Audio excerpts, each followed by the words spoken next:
बिस्मिल्लाहिर्रहमानिर्रहीम। मेरे बीएस के स्टूडेंट्स जिनको बहुत ज़्यादा प्रॉब्लम पेश आ रही थी इस्लामियात की आउटलाइन के हवाले से, क्योंकि पहले ये कोर्स में शामिल नहीं था। पहले जो हमारे पास इस्लामियात थी उसमें आपको पता है इस्लामियात लाजमी एक बाकायदा बुक होती थी जिसमें से हम इजीली अपने कोर्स को पढ़ लेते थे और उसके अकॉर्डिंग ही हमें पेपर आता था। लेकिन अब थोड़ी जो है वो इसमें आउटलाइन चेंज की गई है। गवर्नमेंट ने जो है वो ये बुक्स चेंज की हैं। थोड़ा जो है वो कोर्स हमारा चेंज हुआ है जिसमें हमारे पास कुरान पाक की जो सूरत है उनको उनकी डिटेल जो है हमने एक्सप्लेनेशन देखनी होती है और फिर उसमें से क्वेश्चन आते हैं। तो स्टूडेंट्स के लिए ये अभी फ़िलहाल मुश्किल था क्योंकि अब फ़र्स्ट टाइम ही ऐसा हुआ है कि तर्जमातुल कुरान का हमारे पास जो है वो निसाब हमारे कोर्स में शामिल किया गया है। तो उसमें जो है हम क्या करते हैं कि सूरत हमें एक डिटेल से पढ़ते हैं। तो अभी बच्चों को पता नहीं है क्योंकि उनके पास एक प्रॉपर बुक भी नहीं है। तो आपको परेशान होने की ज़रूरत नहीं है। मैं आपको बताती हूँ कि आपने किस तरह से तैयारी करनी है, किस तरह से आपको सवाल आएगा और आपको सारी एक्सप्लेनेशन एक ओवरव्यू भी दे दूँगी और किस तरह से आपको लॉन्ग आएंगे, शॉर्ट एमसीक्यूज़ और तर्जमे इंपॉर्टेंट कौन से हैं। वो तर्जमा भी आते हैं, आपको आ सकता है। तो आपने परेशान नहीं होना, मैं इसको जो है वो बहुत डिटेल से आपको गाइड करूँगी। सबसे पहले हम अपने लॉन्ग क्वेश्चन की तरफ आते हैं कि सूरत होद का तारुफ आप किस तरह से लिखेंगे। तो देखिए आपको स्क्रीन पे डिटेल से नज़र आ रहा है। सूरत होद का तारुफ में आपने सबसे पहले पॉइंट में लिखना है इसकी तरतीब क्या है। कि सूरत होद जो है वो कुरान मजीद की 11वीं सूरत है।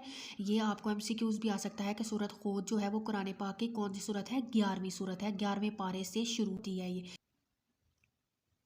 सूरत हूद का तारुफ बयान करें। तो सूरत हूद में आपने सबसे पहले क्या लिखना है, उसकी तरतीब क्या है। सूरत हूद कुरान मजीद की 11वीं सूरत है, 11वें पारे से शुरू हो जाती है। इसका नज़ूल की अगर हम बात करें तो ये मक्की सूरत है। रकू और आयात की बात करें तो इसमें 10 रकू और 123 आयात आती हैं। अगर इसकी हम वजह तस्मिया की बात करें, ये आपको शॉर्ट में भी आ सकता है कि सूरत हूद की वजह तस्मिया बयान करें। तो सूरत हूद जो है वो आयत नंबर 50 में अल्लाह के नबी हज़रत हूद अलैहिस्सलाम का जिक्र है जो कौम आद की तरफ नबी बनाकर भेजे गए। इसी मुनासबत की वजह से इस सूरत का नाम सूरत हूद रखा गया है। अगर हम इस सूरत के आगाज़ की बात करें तो इस सूरत का आगाज़ हरूफ मक़तात से होता है और आपको पता है हरूफ मक़तात ऐसे हरूफ होते हैं जिनके मायने सिर्फ अल्लाह और अल्लाह के रसूल सल्लल्लाहु अलैहि वसल्लम जानते हैं। अगर हम इसकी फ़जीलत की बात करें तो इसकी फ़जीलत में भी ये है कि हज़रत अब्दुल्ला बिन अब्बास से रिवायत है कि नबी करीम सल्लल्लाहु अलैहि वसल्लम से हज़रत अबू बकर सदीक़ ने अर्ज़ किया कि आप सल्लल्लाहु अलैहि वसल्लम तो बूढ़े हो चले। आप सल्लल्लाहु अलैहि वसल्लम ने फरमाया मुझे सूरत हूद, सूरतुल वाक़िया, सूरतुल मुरसलात और इसी तरह से कुछ रुकूत जो है वो इस तरह इन आयात ने, इन सूरत ने मुझे बूढ़ा कर दिया है। तो हज़रत अब्दुल्ला बिन उमरों से रिवायत है कि एक शख्स रसूलुल्लाह सल्लल्लाहु अलैहि वसल्लम के पास आया और अर्ज़ किया अल्लाह के रसूल मुझे कुरान मजीद पढ़ाइए। तो आप सल्लल्लाहु अलैहि वसल्लम ने इन 3 सूरतों को कहा कि पढ़ो जो कि शुरू होती हैं अलिफ लाम रा से। तो इसी तरह अगर हम इसकी ये वाक़या भी आ सकता है कि सूरत हूद की फ़जीलत क्या है, तो फ़जीलत के हवाले से आपने ये वाक़या जो है ये बयान कर देना है। इसके अलावा अगर हम इसके मौज़ूआत की बात करें तो इसके 3 जो है वो अहम जो है वो मौजू है। पहला है दावत, दूसरा है फहमाइश और तीसरा है तनबीह। यानी पहला ये कि इसमें जो है वो पैगंबर जो है उन्होंने शिर्क की मुमानत की है कि वो शिर्क से जो है वो कुफार लोग बाज आ जाएं और सब बुतों की या दूसरों की बंदगी को छोड़कर एक अल्लाह के बंदे बन जाएं। फहमाइश में उन्होंने ये कहा था कि ये दुनिया जो है ज़ाहरी पहलू पर एतमाद करके जिन कौमों ने अल्लाह और उसके रसूल की दावत को ठुकरा दिया, यानी उन्होंने दुनिया की ज़िंदगी को तरजीह दी और उनकी अल्लाह की आयत को ठुकरा दिया। तो वो उससे पहले जो है पैगंबर उनको बता रहे हैं कि जिन कौमों ने पहले भी ऐसा किया था तो वो अपने पूरे इंजाम को पहुंची, अगर वो भी इसी राह पर चलेंगे तो वो भी तबाही का शिकार हो सकेंगे, यानी यकीनन वो तबाही का शिकार होंगे। तनबीह में बयान किया गया है कि यानी जो पैगंबर हैं वो इस सूरत में अल्लाह के पैगंबर जो है वो इसमें तनबीह भी कर रहे हैं। अल्लाह ताला ने जो है इस कुरान मजीद में अल्लाह ने जो तनबीह की है तो पैगंबर जो है वो बता रहे हैं वहाँ कुफार लोगों को अजाब से, यानी कि अल्लाह के अजाब के आने में जो ताहीर हो रही है वो दरअसल एक मोहलत है अल्लाह ताला की तरफ से। तो अल्लाह अपने फ़ज़ल से जो तुम्हें अता कर रहा है उस मोहलत के अंदर अगर तुम ना संभलते तो तुम भी अजाब का शिकार हो जाते। इसी तरह इस मजमून को अदा करने के लिए बराह रास्त खताब की बजाय कौम नूह, कौम आद, समूद, कौम समूद, कौम लूत कौमे फ़िरौन के किस्सों से काम लिया गया है। यानी अगर आपको इसका मेन थीम आता है कि इसका सूरत हूद का मेन थीम क्या है, तो वो आपने बताना है कि इस मज़मून में या इस सूरत में हमें जो है वो मुख्तलिफ़ जो मैंने आपको पैगंबरों की कौमों के नाम लिए हैं उनका ज़िक्र जो है वो उनके किस्से जो है वो सूरत हूद में बयान किए गए हैं। तो ये इसके तारुफ में आपने ये डिटेल के साथ लिखना है। सेकंड आपको जो क्वेश्चन है वो इस तरह से आ सकता है कि सूरत हूद का मरकज़ी मौजू और बुनियादी मज़ामीन क्या है। तो सूरत हूद का जो मरकज़ी मौजू है वो क्या है, यानी कि इसका मेन आप निचोड़ समझ लें क्या है। मरकज़ी मौजू क्या है, अकायदे इस्लाम को बयान किया गया है जिसको तारीख़ी हक़ाइक़ और अक़ली असूलों से वाज़ेह किया गया है। बुनियादी मज़ामीन में सबसे पहले है कुरान मजीद की अज़मत, यानी इस सूरत हूद में कुरान मजीद की अज़मत और फ़जीलत को बयान किया गया है कि यह अल्लाह ताला की तरफ से नाजिल करदा किताब है और इसमें तमाम दलाइल जो है वो भरपूर है और तफसील से बयान किए गए हैं। उसके अलावा नबी करीम सल्लल्लाहु अलैहि वसल्लम की सिफ़ात, इसका बुनियादी मज़ामीन है कि सूरत के आगाज़ में नबी करीम सल्लल्लाहु अलैहि वसल्लम की 2 सिफ़ात बयान की गई हैं, यानी बशीर और नज़ीर, यानी बशीर खुशखबरी देने वाला और नज़ीर डराने वाला। उसके अलावा तीसरा है अहले मक्का को ईमान लाने की तरगीब, यानी अहले मक्का को साबिया अम्बिया कराम के साबिया अम्बिया कराम थे जो हज़रत नूह अलैहिस्सलाम, हज़रत हूद, हज़रत सालेह, हज़रत इब्राहीम, हज़रत इसहाक, हज़रत याकूब, उनका तज़किरा है कि अहले मक्का को साबका अतायत गुज़ार उम्मतों के अच्छे इंजाम की तरफ भी मतवज्जो किया गया है और उन्हें उनके बुरे अहकाम से उनको सज़ा की भी के सज़ा का भी बताया गया है कि वो उनको अगर वो इनका अल्लाह की तरफ ईमान नहीं लेकर आएंगे, जो साबका अम्बिया ने जो तालीम दी है या जो तालीम उनको दी जा रही है, अगर वो उस पर ईमान नहीं लाते तो वो फिर अज़ाब इलाही का शिकार होंगे। उसके बाद है दावत अम्बिया कराम की मुश्तरका निकात, जिसमें उन्होंने दावत अम्बिया कराम की मुश्तरका निकात यानी कि मुश्तरका निकात क्या थे कि यानी तमाम अम्बिया ने एक ही बात को आगे पहुंचाया, यानी तौहीद, रिसालत और आखिरत पर ईमान लाने की बार बार तलकीन की है। तो इस तरह से तमाम अम्बिया कराम का यह तज़किरा मुश्तरका है कि जितने भी अम्बिया आए उन्होंने तौहीद और रिसालत और आखिरत पर ईमान लाने की तरकीब की। और जब उन्होंने ये तबलीग की तो आप सल्लल्लाहु अलैहि वसल्लम ने भी तबलीग की तो कुफ़ार ने क्या किया, उनके रास्ते में रुकावटें खड़ी कर दी और उनको इस हक़ को ना माना।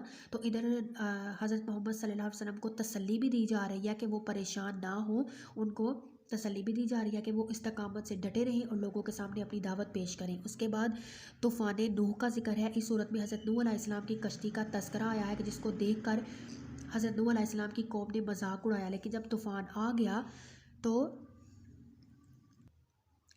जब तूफ़ान आया तो तनूर भी उबल पड़े। तो हज़रत नूह अलैहिस्सलाम ने अहले ईमान और हर किस्म के जानवरों का जोड़ा सवार कर लिया और कश्ती में सवार होते वक्त जो उनको दुआ सिखाई गई थी वो भी आपको स्क्रीन पे नज़र आ रही है कि अल्लाह के नाम के साथ कश्ती का चलना है और इसका ठहरना है, यकीनन मेरा रब बड़ा ही बख्शने वाला निहायत रहम फरमाने वाला है। इसके बाद मोमिन और काफिर की मिसाल दी गई है कि इसमें हक़ को ना मानने वालों की मिसाल इस तरह है जैसे वो अंधे और बहरे हों, यानी हक़ को कबूल करने वालों की मिसाल तो इस तरह है कि वो देखते और सुनते हैं, और जो हक़ को कबूल नहीं करता वो लोग कैसे हैं, वो ना देखने सुनने वाला आपस में बराबर नहीं हो सकते। इस तरह मोमिन और काफिर भी दुनिया और आखिरत में एक तरह नहीं हो सकते। उसके अलावा कौम आद का तज़किरा है। कौम आद का तज़किरा इस तरह किया गया है इस सूरत में कि हज़रत हूद ने कौम आद को तौहीद की दावत दी, कौम को इस्तग़फ़ार करने और तौबा करने का हुक्म दिया, जिनके बदले में नेमतों के नज़ूल और रिज़्क़ में इजाफ़े की खुशखबरी सुनाई और अल्लाह की ज़ात पर भरोसा रखने की तालीम दी। लेकिन कौम ने हज़रत हूद अलैहिस्सलाम की नाफरमानी की और बिलाहर वो अज़ाब इलाही का शिकार हो गई। इसके अलावा कौम समूद का तज़किरा है, कौम लूत का तज़किरा है, हज़रत शुएब का तज़किरा है, हज़रत मूसा और फ़िरौन का तज़किरा। कुफ़ार मक्का को तनबीह की गई है, यानी कुफ़ार मक्का को इस सूरत में अक़वाम की तबाही के आसार और वाक़यात पर गौर करने और उनसे इबरत हासिल करने की दावत दी गई। यानी कुफ़ार को तनबीह की गई है कि अज़ाब के आने में जो ताहीर हो रही है वो दरअसल एक मोहलत है, और जो अल्लाह ताला अपने फ़ज़ल से उन्हें अता कर रहा है, तो मोहलत के अंदर अंदर ही वो खुद को संभाल लें तो अज़ाब से बच जाएंगे जो किसी के टाले ना टल सकेगा। और अहले ईमान की मुट्ठी भर जमायत को छोड़कर तुम्हारी सारी कौम को सफ़ाई हस्ती से मिटा देगा। यानी कि जो जमायत अल्लाह पर ईमान लाई है, अहले ईमान जो है वो बच जाएंगे, लेकिन जो लोग नहीं अभी भी संभल रहे हैं वो इज़ाब इलाही का शिकार होंगे। इस वक्त ये नहीं देखा जाता कि कौन किसका बेटा और किसका अजीज़ है, रहमत सिर्फ उसके हिस्से में आती है जो राह रास्त पर आता है। उसके अलावा नबी करीम सल्लल्लाहु अलैहि वसल्लम को मुश्किलात पर सब्र करने की तलकीन की गई है। ये शॉर्ट भी आपको इंपॉर्टेंट आ सकता है कि सूरत हूद के अख्ताम पर नबी करीम सल्लल्लाहु अलैहि वसल्लम को किस बात की तलकीन की गई है। तो सूरत हूद के अख्ताम पर नबी करीम सल्लल्लाहु अलैहि वसल्लम को मुश्किलात पर सब्र करने की तलकीन के साथ साथ ये हुक्म भी दिया गया है कि वो इस्तकामत से तबलीग दीन का फ़रीज़ा अंजाम देते रहें, ज़ालिमों से इराज़ बरतें, नमाज कायम करते रहें और सब्र का दामन हाथ से ना छोड़ें, अल्लाह की इबादत करें और उसी पर भरोसा रखें। तो ये आपको कुछ एमसीक्यूज़ हैं। इसके अलावा भी मैं आपको एमसीक्यूज़ जो है वो आगे जाकर बताती हूँ। तो ये एमसीक्यूज़ आप देख लें, इम्पॉर्टेंट हैं। उसके अलावा मुख्तसर सवाल जो आपको आ सकते हैं वो ये भी शॉर्ट से हैं, लेकिन आगे जाकर मैं आपको मज़ीद मुख्तसर सवाल भी बताती हूँ कि आपको किस तरह से आ सकते हैं। तो पहला हमारा सवाल है, सूरत हूद की फजीलत में एक हदीस मुबारक का तर्जुमा लिखें। सूरत हूद कितने रकू और आयात पर मुश्तमिल है? सूरत हूद में बयान करदा दो अहकाम लिखें। सूरत हूद का मरकज़ी मौजू लिखें। तो इस तरह के आपको जो है वो मेन इसी में से अगर आप लॉन्ग याद कर लेंगे तो उस लॉन्ग में आप शॉर्ट जो है वो इजीली अटेम्प्ट कर सकते हैं। सूरत हूद की आयत नंबर 24 में मोमिन और काफिर को किस मिसाल से वाज़े किया गया है? तो अभी हमने पीछे अपने लॉन्ग क्वेश्चन में भी पढ़ा है ये। तो इसी वजह से मैं आपको बार बार कह रही हूँ कि अगर आप लॉन्ग को अच्छी तरह से कर लेंगे तो आप जो है वो इजीली शॉर्ट क्वेश्चन जो है वो अटेम्प्ट कर सकते हैं। उसके अलावा अगर आप लॉन्ग देखें एक डेमो के तौर पे, तो आपको सामने नज़र आ रहा है स्क्रीन पे, सूरत हूद में मज़कूर अम्बिया कराम और इनकी अक़वाम के अहवाल तहरीर करें। तो जितनी भी हमने अम्बिया कराम की अक़वाम को अभी डिस्कस किया है तो वही आपने लिख देना है। तो ये आपका लॉन्ग क्वेश्चन होगा। इसके अलावा आपको इसमें से जो है वो तर्जमे आएंगे, तो तर्जमे भी मैं आपको बता देती हूँ, लेकिन उससे पहले हम मज़ीद जो है वो मरूजी सवालात यानी कि आपको मज़ीद जो है वो हम देख लेते हैं अपने मल्टीपल चॉइस क्वेश्चंस को। तो ये आपको जो है वो मरूजी सवाल यानी कि मल्टीपल चॉइस क्वेश्चन नज़र आ रहे हैं, तो इनके जवाब मैं आपको आगे स्क्रीन में शेयर करती हूँ। आप इन एमसीक्यूज़ को पढ़ लें, मोस्ट इम्पॉर्टेंट हैं, और उम्मीद करती हूँ कि इंशाल्लाह ताला आपको इन्हीं एमसीक्यूज़ में से जो है वो पेपर आएगा। तो ये आपको स्क्रीन पे नीचे इनके जवाब भी हैं जिनको मैं आपको जूम कर कर दिखा देती हूँ, और आप इनके जवाब जो है वो ईज़िली खुद ही लगा लीजिएगा और एक दफ़ा ज़रूर पढ़ लें। आप इन आंसर्स का जो है वो स्क्रीनशॉट ले लीजिएगा, वीडियो में से ले लें, और फिर इन आंसर्स को जो है वो वीडियो के साथ साथ आप इन एमसीक्यूज़ पर अप्लाई करते जाएं और इनको पढ़ते जाएं। उसके अलावा नेक्स्ट हम मुख्तसर जो है मैं आपके साथ और ज़्यादा मुख्तसर सवाल भी शेयर करती हूँ ताकि आपको सुबह कोई दिक्कत ना हो और आप अपना एग्ज़ाम जो है वो बहुत अच्छे तरीके से अटैम्प्ट कर लें। तो ये भी मुख्तसर सवाल है जिसमें सूरत हूद में कितने रकू हैं, तरतीब के लिहाज से सूरत हूद कौन सी सूरत है, किस पारे से शुरू होती है। इसके अलावा ये भी शॉर्ट क्वेश्चन आंसर है, मोस्ट इम्पॉर्टेंट है। इनको भी आप एक दफ़ा रीड आउट कर लें, थारोली पढ़ लें, ताकि आपका कंसेप्ट क्लियर हो जाए और आपको इस हवाले से कोई भी क्वेश्चन आए तो आप आसानी से उसका आंसर कर सकें। तो ये मज़ीद भी इसी तरह से कुछ शॉर्ट क्वेश्चन है जिनको आप पढ़ लें एक दफ़ा। यहाँ पर हमारी सूरत हूद ख़त्म होती है जिसमें हमने कवर किए हैं मुख्तसर सवालात, तफसीली सवाल जवाब और मारूजी सवालात। मोस्टली हमने अपना सिलेबस जो है वो इस सूरत हूद में कवर कर लिया है। अब आपके जो तर्जमे की बात है तो तर्जमे को आप कुरान पाक से उसका तर्जमा डिटेल से पढ़ लीजिएगा। तो आयात के तर्जमे जो है वो आप कुरान पाक का तर्जमा जो है उधर से देख लें, वो कुरान पाक लें जिसके नीचे आयात के नीचे तर्जमा हो, उस तर्जमे को सिर्फ आप पढ़ लें, और ज़्यादा फोकस आपने उन आयात पर करना है जिनके रुकू छोटे हैं। बाकी जितनी भी इस आयात की तफसीर है वो इस मैंने आपको अपनी वीडियो में बता दी है, उसी में आपके शॉर्ट क्वेश्चन भी अटैम्प्ट हो रहे हैं, लॉन्ग क्वेश्चन भी अटैम्प्ट हो रहे हैं, और आपको मरूजी सवालात भी इस सूरत में मैंने आपको तफसील से बता दी है, और जो जो वाक़यात हैं वो भी मैंने आपको तफसील से बयान कर दिया है। अब आपने कुरान मजीद से सिर्फ आपने तर्जमा देख लेना है, और वो भी उन आयात के तर्जमे पर ज़्यादा फोकस करना है जिनके रुकू छोटे हैं। ज़्यादा लेंथी आपने जो है वो रुकू वाली आयात का तर्जमा आपने याद नहीं करना है।